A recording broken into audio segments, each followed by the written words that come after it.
কাতলা মাছের পেটিটা নিয়ে নাড়াচাড়া করছে জয়া। জয়ার মা আজ মেয়ে আর নাতনি দুজনকেই পেটির মাছটা দিয়েছে। ভাইকে পেটির মাছ দিলে না মা? ভাইয়ের পাতে পেটি না দেখতে পেয়ে জয়া প্রশ্ন করল। না রে মা, ওই 3টেই পেটির মাছ ছিল, তোর বাবাকে 1 পিস দিলাম, উনি আবার এখন পেটি ছাড়া খেতে পারেন না। দাদু নাতনি আগেই খেয়ে উঠে পড়েছে। আরে খা খা, খেয়ে নে, বিয়ের পর তুই হলি এ বাড়ির অনারেবল গেস্ট। মেয়েকে খাইয়ে ঘুম পাড়িয়ে খেতে বসেছিল জয়া। গতকাল বিকেলে সে এ বাড়িতে এসেছে। এর মধ্যেই ভাই 2-3 বার অতিথি শব্দটা বলল। মা কাল সন্ধ্যাতেই প্রশ্নবাণে একেবারে বিদ্ধ করে ফেলেছিল। কি ব্যাপার রে, হঠাৎ মেয়েকে নিয়ে? জামাই কোথায়? ঝগড়া করেছিস? বড় সুটকেস নিয়ে এসেছিস? সব ছেড়ে ছুড়ে চলে আসার কথা মাথাতেও আনবি না। মনে রাখিস 2 দিন পরেই ভাই বিয়ে করবে। তুই বেকার, চাকরি বাকরি করিস না। আর হুট করে এই বাজারে একটা চাকরি জোটানো সহজ কথা নয়। মা বাবা যতদিন বেঁচে আছে ততদিনই পেনশন, আর অ্যাডজাস্ট সব জায়গাতেই করতে হয়। মায়ের বক্তৃতা শুনতে শুনতে মনে হচ্ছিল তখনই মেয়ের হাত ধরে সে বেরিয়ে যাবে এ বাড়ি থেকে। কিন্তু সে বড় মুখ করে বলে এসেছে ওই স্কুলে মেয়েকে ভর্তি না করলে সে কিছুতেই ফিরবে না। বাবা তো টাকাটা দিতে চাইছে, উনি নেবেন না। আশ্চর্য। আমি ঠিক ব্যবস্থা করব, অলোক বলেছিল, একটু বিশ্বাস রাখো। তোমাকে বিশ্বাস করব? সেই কবে বলেছিলে এসি কিনে দেবে, পেরেছো কিনতে?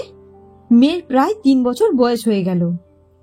তর্কাতর্কির সময় হঠাৎ ফস করে জয়া বলে বসল, আমি চলে যাব, আর ফিরব না, তোমরা যা খুশি তাই করো, বলে বেরিয়ে গিয়েছিল অলোক। এভাবে অলোক বলতে পারে ভাবতে পারেনি জয়া।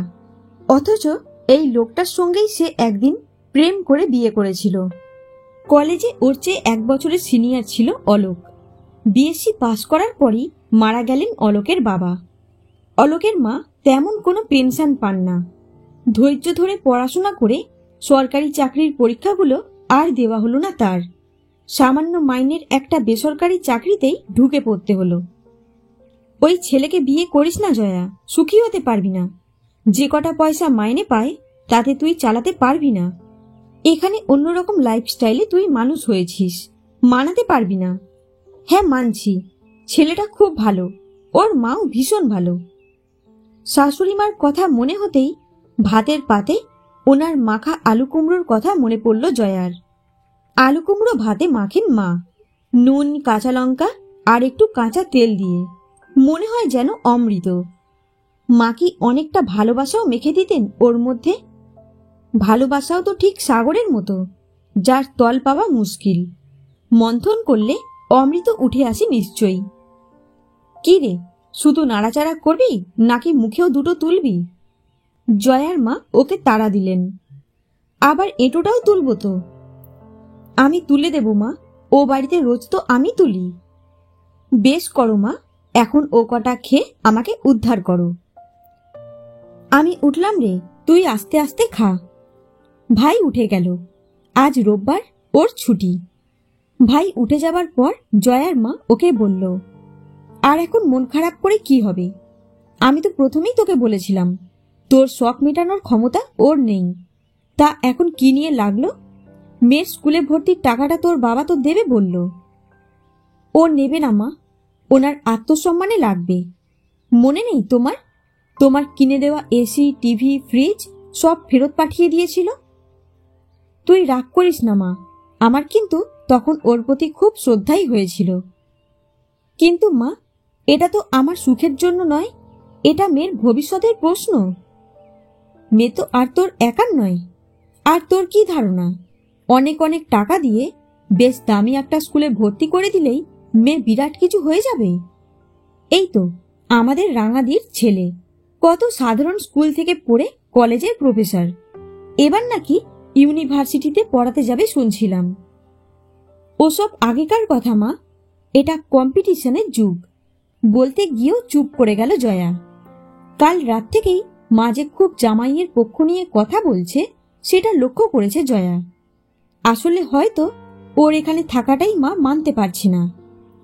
কোনো রকমে একটু খেয়ে উঠে পড়ল জয়া। কে কোথা থেকে পড়ে কি হয়েছে এসব কথা অলোকের মুখে সে বহুবার শুনেছে। এসব জানার ওর বিন্দু মাত্র আগ্রহ নেই। ওই স্কুলটিতে মেয়েকে ভর্তি করা তার বহু দিনের স্বপ্ন। মেয়ের পাশটায় শুয়ে ওর গায়ে হাত রাখল জয়া। এখানে আসার পর থেকেই মেয়েটার শরীরটাও ভালো নেই। গাটা কি একটু গরম এখন খুব অঘরে ঘুমোচ্ছে। বাপকে ছাড়া থাকতে পারে না মেয়েটা। কাল রাতে অনেকক্ষণ কান্নাকাটি করেছে। আর বাপকে দেখো, খোঁজ নিয়েছে একবারও? চোখের কোলবে দুফোঁটা জল গড়িয়ে পড়ল জয়ার। দুপুরবেলা ও ঘুমোয় না, কিন্তু আজ হতাশায়, ক্লান্তিতে আর এলোমেলো চিন্তায় চোখের পাতা দুটো ভারী হয়ে এলো জয়ার। এ কি? ঘুম ভাঙতেই জয়া দেখে মেয়ে পাশে নেই। গাটা যেন গরম গরম ঠেকছিল তখন। তাহলে কি বাড়াবাড়ি হলো? ওকে কি ডাক্তারের কাছে?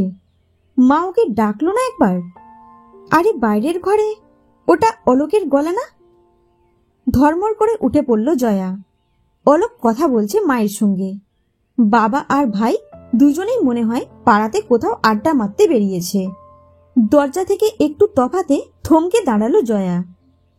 আমার মায়ের একটা ফিক্সড ডিপোজিট আর দুদিন পরেই ম্যাচিওর করবে।